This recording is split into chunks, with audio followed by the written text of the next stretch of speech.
Hi everyone, welcome back to my studio. I'm Nettie Kaye. I am so happy that you have chosen to join me today for this special lesson. It's really important if you are learning how to draw or paint babies that we get this one right. A lot of times when we do that, our babies look too old. Have you ever noticed that? All of a sudden you get this funky chicken looking thing where you've got a baby that looks like he's 10, but he's still a baby. But he looks, way too old. And I know this has happened to a lot of you. It's happened to me, and it's happened to every one of my students. So let's figure out if we can crack the code today, and I think I have. So let's get going. All right, behind me I have this beautiful canvas print of a 1928, 1930 poster done by a guy by the name of Gary Melchers. The name is spelled G-A-R-I. and last name M-E-L-C-H-E-R-S. Go on YouTube. There's a few videos about him, a few documentary type videos about this interesting artist that nobody seems to know anything about. And you'll learn a little bit about him. Pretty good artist. And this will help us learn the difference between an adult and a baby portrait. Okay, meanwhile, if you've had any lessons on how to do paintings or drawings of adults, you'll know that when we go from the top of the head to the bottom of the chin, the eyes will rest at the very halfway mark on an adult portrait. And you say, well, that's kind of weird. I've always drawn them higher. Well, the reason you draw them higher is because, and sometimes bigger, is because anything that is important to you, like the eyes are the most important part of the face, you're going to put that up higher naturally and make it bigger than they really are. So watch out for that one on your adult portraits. So again, review. The top of the head to the bottom of the chin, the eyes rest on the halfway mark. And test it out and see if that's true. It is. Now, for babies, it's not the same. If you do that, if you put the eyes at the halfway mark, just like you do with an adult, you're going to have like one of those 1700s Madonna and baby paintings in the museum where the baby Jesus looks about 30, just smaller. And so that has happened before. They didn't have photos to kind of double check things, and a lot of the times the paintings were done by men who didn't hang around babies back then.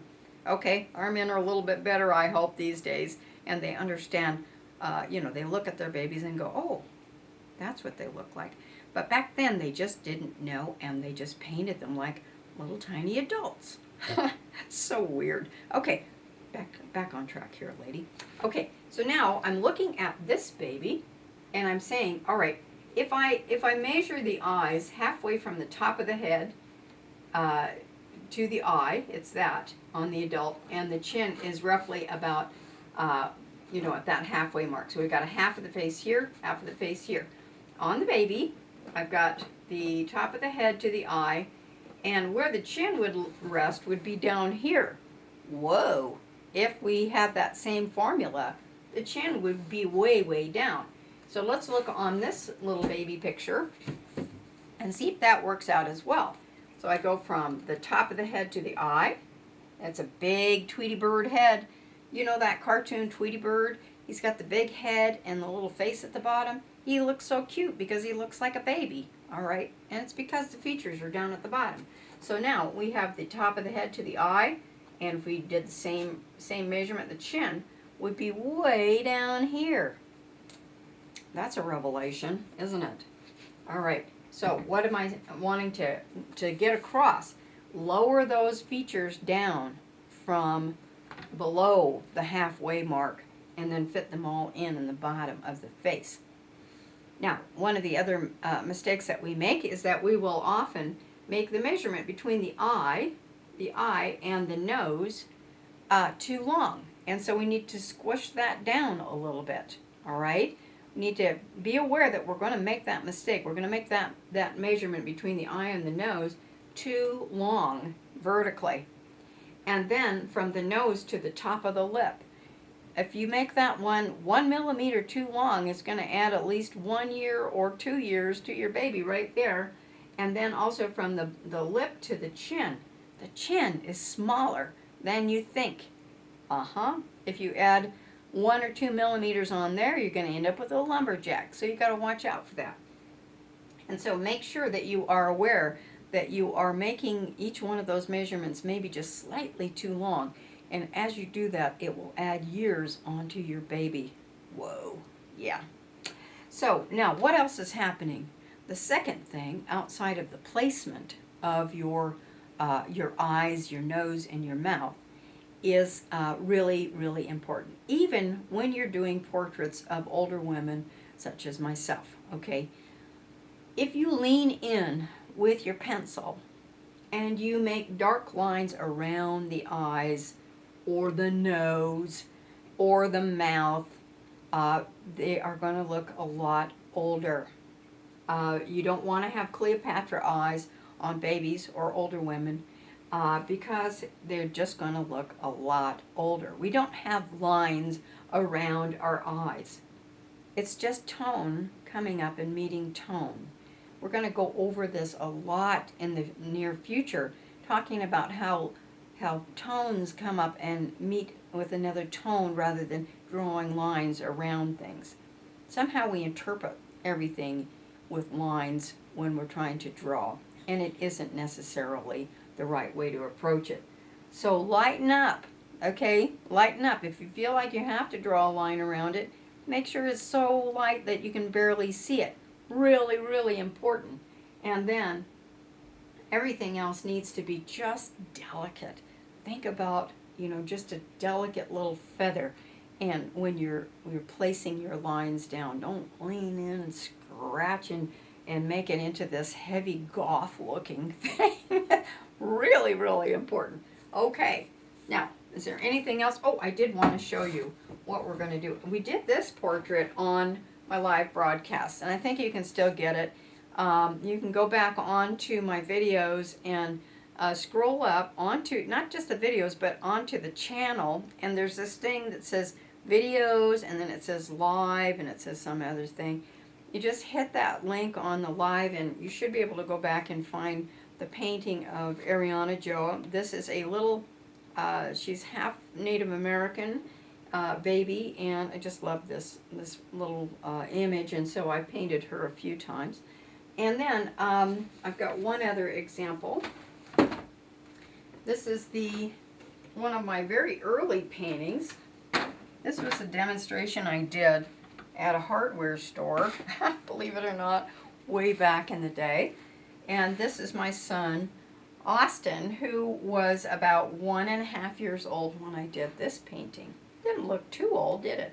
And so he's got something else going on that makes him look really three-dimensional, and it doesn't have anything to do with having him look younger or older, but I like the background on this and how it works with the face.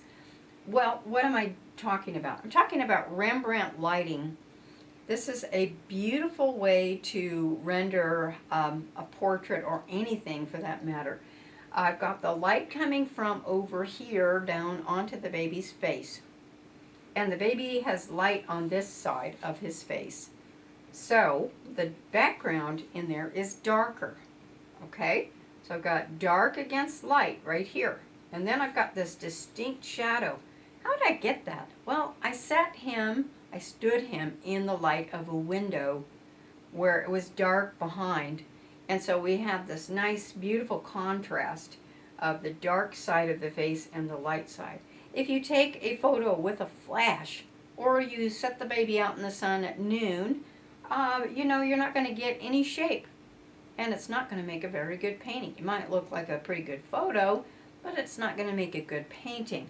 So, I make sure I put them in the light of a window or a doorway, and then I have shadow on one side. I just love that effect. It's called Rembrandt lighting effect. And we have the dark here, and we have light on this side. Why did I choose to have light on this side? Well, it's so that the dark will shine out, or will stick out a little bit. So there's a contrast. It's not a huge contrast, but it's a contrast between the dark and the light right there. So we kind of merge them together a little bit, fog them out so that the dark merges with the lighter background. and we get that beautiful classic look about our painting. Isn't that pretty? Yeah, I love it. Okay. All right. So now, whoo, about fell over here. Next time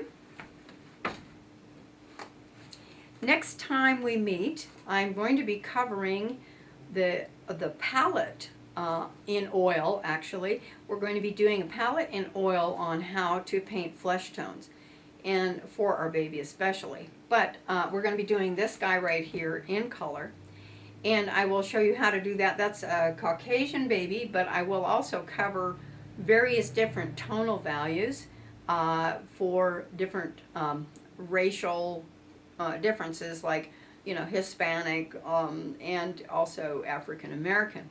And so you'll have a range of color, and oddly they're very similar. So you can use the lights. You just use more of the lighter rendering, the lighter tonal values in the palette for the Caucasian babies, and the shadow colors are just, we use more of the shadow colors for our various different races that we're trying to cover. So I hope you join me, and it's going to be a lot of fun.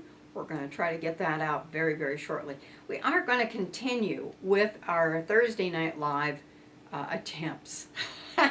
It's been really kind of fun trying to figure out all the technology for doing live broadcasts at 7 o'clock in the evening on Mountain Time, United States. And we're doing that at 7 p.m. on Thursday nights, as many as we possibly can until we get this right. Oh my gosh. Anyway, so bear with us and join us, and hopefully you'll be able to make comments, you know, in the middle, and we'll be able to talk to each other live. Wouldn't that be fun?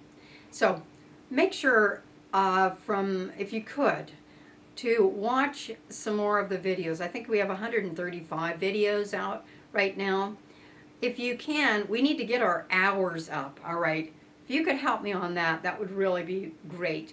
We need to get our hours up to 4,000 hours, and we're at 2,800 right now. Why? Well, because, number one, I mean, I love you guys. I would do this for free. I am doing this for free.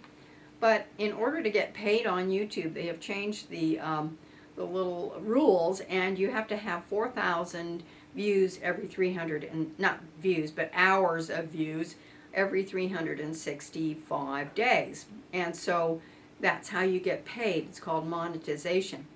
We are trying to raise enough money to build an elevator in my house. So I'm on the second floor, and it's really getting very, very difficult for me to move about with my rheumatoid in the mornings. And so we're trying to get an elevator built up to the studio door in a little tower. And in order to do that, we need to get monetized. So thank you guys for being so patient and so kind and so loving. And so we are going to keep going with our videos. I might be sitting down a little bit more, but we're going to keep going as long as I possibly can. And we'll just teach you as much as I can. All right? All right, love you guys. We'll see you again next time on Nettie Kaye Studio. Don't forget to subscribe and share with your friends as well. And watch another video once a day. Go on and watch one video a day from the beginning to the end, and it'll help us get our numbers up. See you next time.